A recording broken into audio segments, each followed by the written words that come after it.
Hi everyone. This is a post Nashville Market quick video. I'm not going to take very much of your time, but I want to just talk about a couple of things.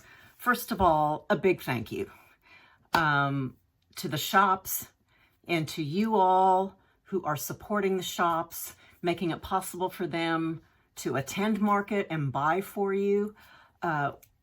It's an exhausting weekend for everybody, but we also have a wonderful time. It's very exciting, and we couldn't do it without everybody involved in some way or another. So thank you.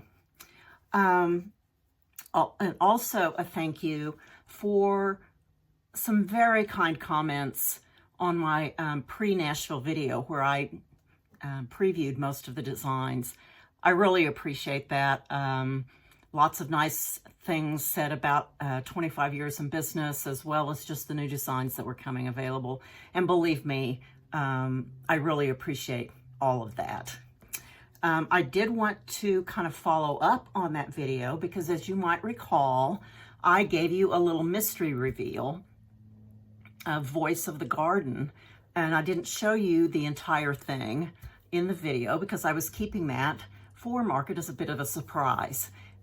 Since then, I've done some posts about it, so you may have seen that, but I did want to show it to you again. So in full reveal, this is Voice of the Garden. I love what this says, and this is the one based on that pretty page, that pretty border design from that loose page in my collection of little antique pattern books. And it just fit this so very nicely. This particular model is done on 45 count scriptorium, if I'm remembering correctly. It's from Access Commodities. And I've got to say, this design, these pretty periwinkle blues and purples with the greens, is going to work on just about whatever your favorite shade of neutral might be. And or your favorite fabric. It can be Aida, it can be linen, even weave, any of that. So this is the one on the 45 count. And because I still like to pull out my silk gauze every now and then, I thought this would be a great candidate for that. And so I've got another model of exactly the same thing on 40 count silk gauze. And in this case, the background is filled in with, and I'm not looking at it right now, I think it might be whitewash from Weeks Dye Works, but any kind of soft, creamy white that replicates what a neutral linen might look like. So here's the difference in sizes between a 45 count over 2 threads and a 40 count over 1. They're just charming either way. And then the berry, which I showed you, if you remember, the little top, the berry is simply bands of those flowers and borders all the way around. So this berry doesn't say anything, but it's just got lovely colors and patterns. And this is done on the 37 or 38 count version of the scriptorium from Access Commodities. It has a different name. And I'm sorry I don't have that in front of me right now, but it's on the website. Your shops will have that information. But again, any favorite neutral in any count, it's beautiful. Now, it comes with the 3 little brass charms. They're little honeybees. They're not hummingbirds, they're honeybees. You'll see that the little teeny one I attached right here on this 45 count version. And then the other 2, the medium sized one and the big one, I put on the berry top. But there's no right or wrong as to where you attach one or all 3 of these little brass charms, depending on your preference, what fabric you might have stitched it on, all of that. You've got 3 different sizes, so that means that you can scale it to what you might like. Have fun with that. Now, I have to say, I did stitch another model on a 36 count linen over 2 and just made a pretty little pin pillow out of it. I don't have that model to show you because I gave it as a giveaway at market this last weekend. Shops who were placing orders had the opportunity to enter a drawing, and then Sunday, before we closed things up, I did a drawing, and the shop that won is a new shop.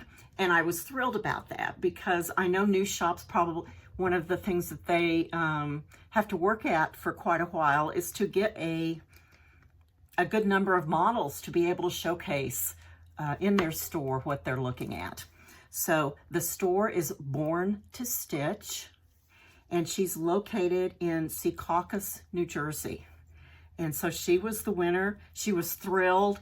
In fact, I had the 3 gals from Accents down in the New Orleans area. They happened to be in my room at the same time. And so it just became this squealing party, congratulating her on winning and the fact that she was new. And it was just great fun. So if you are in that area, which I understand is very near New York City, be sure to visit her and support her as she gets this venture underway. We always love it when there's a new shop. So that's Voice of the Garden, and people loved it, so I'm sure you'll be able to get it from your shop. Many of them brought it home with everything else. So that's all I'll say on that one for now.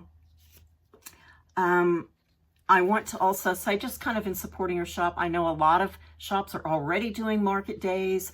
Many more of them have them planned for into the weekend. Every shop does it a little bit differently. So it's your chance to go in and maybe not only pick up your pre-order, but see all the other wonderful things that they're bringing home from market. So another great way to support your shop, whether you're supporting an online shop or a brick and mortar, enjoy that. And when you get your hands on your own little pre-order and whatever else you might pick up, fun times, right? I also want to make another comment, and I usually say something about this. My designs that I was selling this weekend, the new designs, are exclusive, not limited, but exclusive to the shops who attended market for 30 days. And that gives just a little bonus to those shops who took the time and the effort and money to attend. And so after the 30 days, they are available from anybody. And they're also going to my distributor about that time. So nothing is in a limited quantity. So if you're not getting it right now as part of your pre-order or a market day, or you're just spreading things out a little bit if you're that disciplined, then you can get that at any time. I almost never do anything that's a limited edition. So you can continue to support your shops and me throughout the year as you are there and browsing. So keep that wish list going. Again, thanks to everybody. I'm back. I'm still kind of in the middle of all that happens when I get home. I have bins and I have boxes that I have to unpack. There's still a pile of it there. I've got bookkeeping to do. And I'm a naturally highly organized person. And so until that is all done and everything is back in its place, it's difficult for me to really move on and really start working on some other things. So I've got several things more that I still need to do that will probably take up a good chunk of the rest of the week. And then I can move on to the next new designs that I might have. And I also have a couple of events coming up. So if you're going to be at Quilters Station in April, I will see you there. I have a guild, the Tudor Rose Sampler Guild, in May. Those things are all coming up fairly soon. And so as soon as I can get Nashville back in its spot, then I'll be working on that. So once again, thank you. Hope you enjoy all your new things. There was just so much that's wonderful. It's an inspiring weekend for everybody and really gives us a jump start for the rest of the year. So thank you again. Bye now.